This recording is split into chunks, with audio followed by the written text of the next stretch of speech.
what do you think is sort of the most pressing issue in Ontario today, and how are you going to work to fix it? Well, I think that the fundamental issue is that we need to keep the economy growing, because making sure that we continue to have a strong economy. When I came into office in 2013 in this role and then ran again in 2014, I made a commitment that we would work to build the province up. And so we've made investments in infrastructure, we've partnered with business, and we've got an economy that's growing. It's outstripping the growth of other parts of the country. We've got an unemployment rate that is the lowest that it's been in nearly 20 years. And so we've got those strong fundamentals in place, and we've been investing in care and support. So there are 235,000 students who are at college and university tuition free because of investments that we've made. So we need to continue to keep the economy growing, but people are saying they need more investment in care. So for me, they're related. It's not. I can't just honestly say to you, we just need to make sure the economy keeps growing, without saying that the point of that is so that we can do the things that people can't do for themselves. The two things are they're integrally related. And so everybody's favorite question in Hamilton when it comes to election is about LRT, of course. So other parties, the Green Party was in Hamilton last week, and Andrea Horwath as well, have promised to pay 50% of the operating costs of the Hamilton LRT system. Your government has said that it will maintain its funding commitment to build the LRT, but what about the operating costs? Are you prepared to pay for half of them? Well, that's a province-wide question, really, because we've made a commitment to do the building of infrastructure, particularly transit infrastructure, that hasn't been done for a couple of generations. Really, there was such a backlog of need in terms of building, and so we've made a commitment to continue to build that infrastructure. And I get that the NDP, and I don't know exactly what the Greens have said about Hamilton, but I get that the NDP has focused on operating costs, but they haven't accounted for how to get the transit built. And so we're going to continue to build. We'll work with municipalities. We're increasing the gas tax allocation to municipalities, so they have those dollars that they can use. But if we don't build the network, then we will not be able to do what I said in the first instance, which is keep the economy growing. Mm-hmm. So you're saying you're unsure of whether a Liberal government would take on that half? So that has not been part of our plan, because we know that the critical function is to get the transit built. And the other parties have consistently voted against our initiatives to get transit built, and yet there is a crying need. I've been to hundreds of municipalities around the province, and there's a real need for infrastructure building, including transit building, that hasn't been tackled by previous governments. We've got to keep that building going, because people need to be able to get around. People need, and businesses need, to be able to move their goods, particularly in the Greater Toronto and Hamilton area. Mm-hmm. And speaking of that, we have a question about the Mid-Peninsula Highway. About several years ago now, about 5 years ago, the Liberal government proposed widening the 403 through Hamilton and the QEW as an alternative to the Mid-Pen, but there's no sort of timeline associated with that. Is that still part of the Liberal plan? Is there a sense of some sort of planning to relieve the congestion between Hamilton and the QEW, especially sort of weekends? Absolutely, yeah.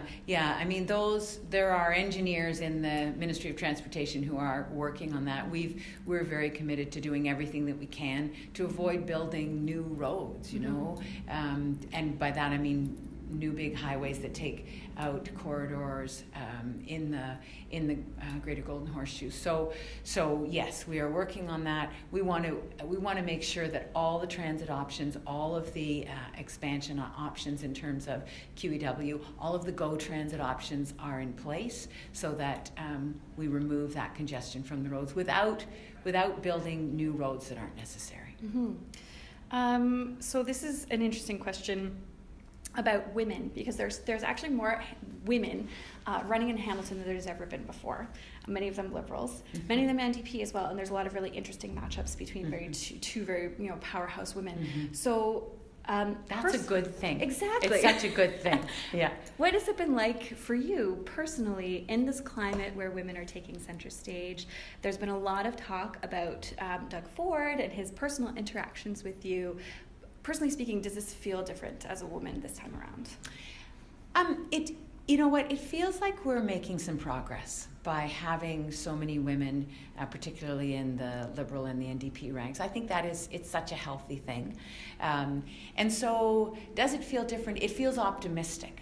And what makes me really happy is there are young women coming forward, women who have new ideas, who've got different life experience, and have that perspective on the future of their own communities, their own families, that is so important to have at the table. So, if we can see, at least with the two parties, a nearly 50-50 breakdown of men and women, that's a really important change that we're seeing happen. Mm-hmm. And we've been committed over the last number of elections to have 50% of our candidates in unheld ridings as women, and we've been able to stick to that.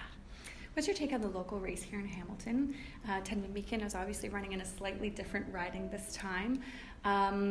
Do you think that the Liberals can maintain that seat, take other seats? What's your hope?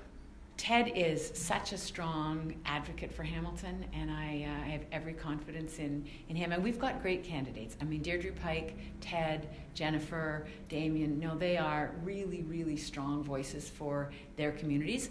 These are uphill battles for sure, but I'm just thrilled to have them on the team. And someone like Judy Partridge is a very, very strong community voice and has been on council and has a terrific reputation. So the caliber of candidates who we've had come forward it's quite outstanding. Mm-hmm. So we're obviously a healthcare hub here in Hamilton. We had the Ontario Healthcare Coalition in here last week for an editorial board, and they pointed out that we have the lowest funding for public hospitals in Canada here in Ontario. So what will you do to fix the problems in the healthcare system? So healthcare has, first of all, it is the clearest expression of our care for one another, and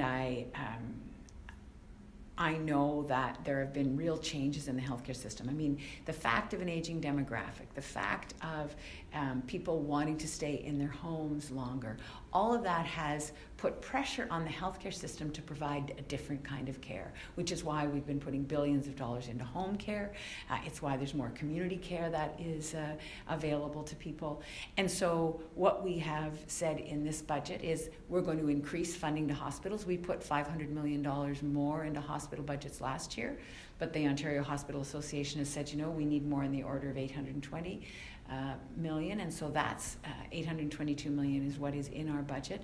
We recognize that we need to hire more nurses. We need to have more of those acute care resources in hospitals, but at the same time, there's also a need for more supports for mental health, so $2.1 billion for mental health over the next number of years.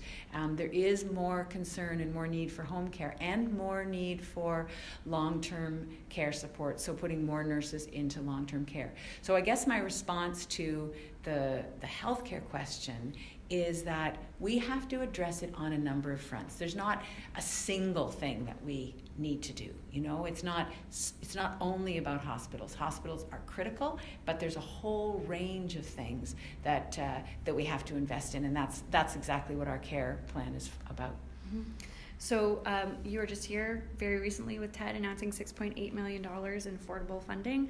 Affordable rental housing. Rental housing, yeah. So there's a real concern here in Hamilton about housing prices, gentrification, people not being able to afford to buy or not even rent.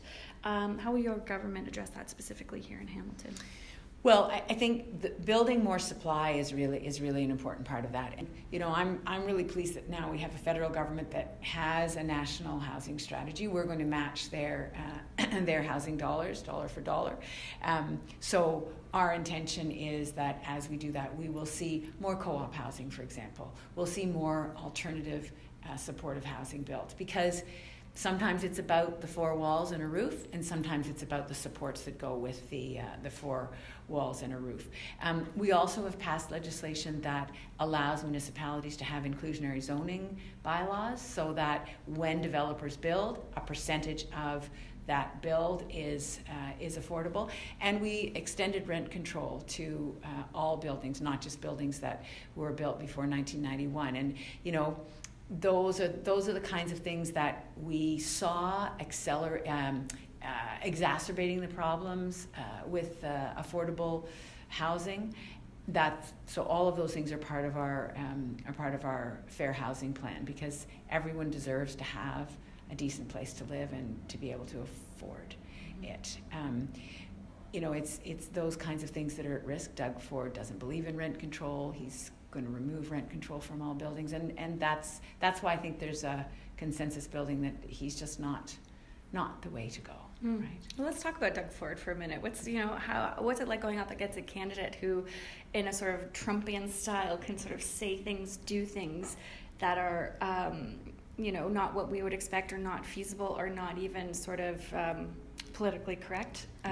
What's it like to go up against an opponent like that? Well, it's just there's such a stark contrast, because he's campaigning on slogans and bumper stickers that really have no grounding in real policies. There's no detail, there's no costing, there's nothing about how he would actually do the things he's talking about, and there's no openness about the cuts that would be required to health, to education, all the things we've been talking about that people need.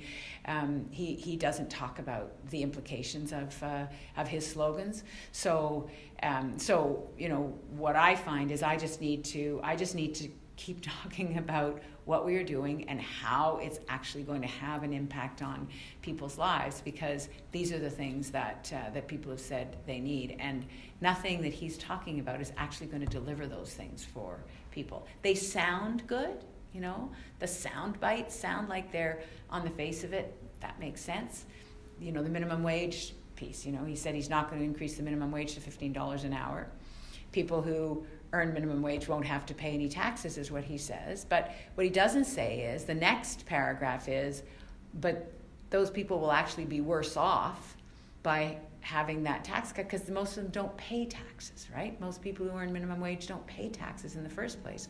And they will, even if they do pay taxes, they'll be better off if they get the $15 an hour by about $1,000 or more. So it is, it's a very, very different kind of interaction.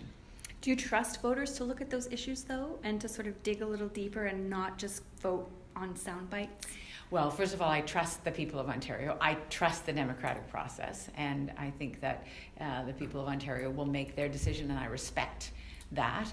But we need to, in an election campaign, make sure that everyone knows what the facts are, and so people can make an informed decision. And that's what this morning was about. People were saying to me, well, you're attacking Andrea Horwath. And I said, well, actually, because this consensus is growing that Doug Ford's cuts are not what is needed for the province, then we need to look at what's actually doable. And I was asserting this morning that the NDP have made a mistake. They've made a mistake in the outline of their plan. They've missed a whole set of investments that we made in 2017, and so we need to shine a light on that. We need to have a conversation about, well, what's the impact of that? And I don't think that the NDP necessarily intended to do that. I don't think that they don't share a value system that says we really need these things. So an example is $170 million for apprenticeships.